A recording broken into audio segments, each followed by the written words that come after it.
He was the man every woman admired, the writer with words that felt like healing. His books lined store shelves like lanterns of hope. He spoke about love with conviction, about self-worth like a prophet sent to save women from their silence. He said, "Don't marry a man who belittles you.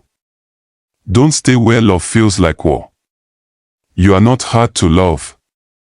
Women carried his books like scripture. They shared his quotes, listened to his interviews, posted his clips. To them, he was the voice they never had, but behind his bestsellers was a house where truth couldn't breathe. At home, his voice was thunder, not to inspire, but to intimidate. He never married the woman who bore his children. He made her feel like she wasn't enough to carry his last name, yet enough to carry his burdens. She had no job.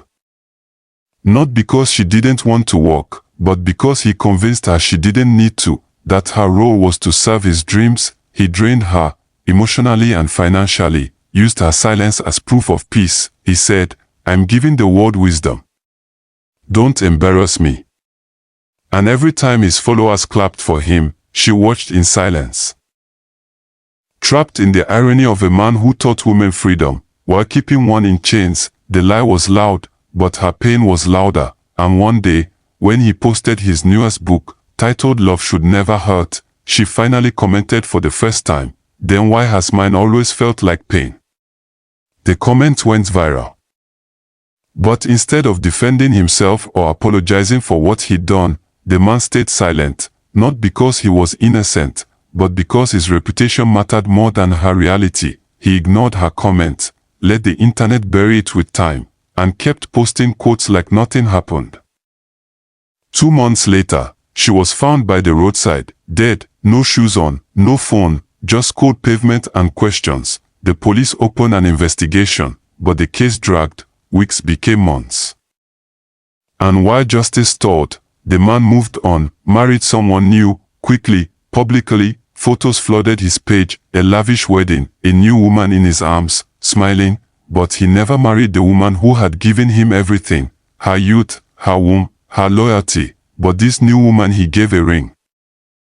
But truth has a way of whispering when the world is clapping. People began to ask, why didn't he marry the first woman? Why did she die suddenly, so far from home?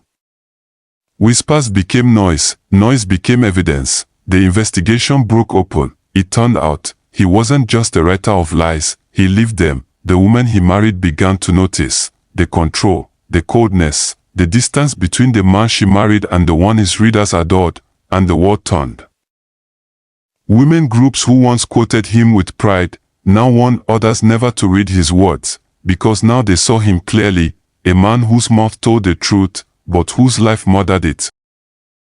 Sometimes, we let the blind lead us, because they say what we want to hear, but don't be moved by voices. Watch their feet.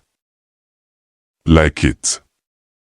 Comment your favorite moment, and subscribe for more stories.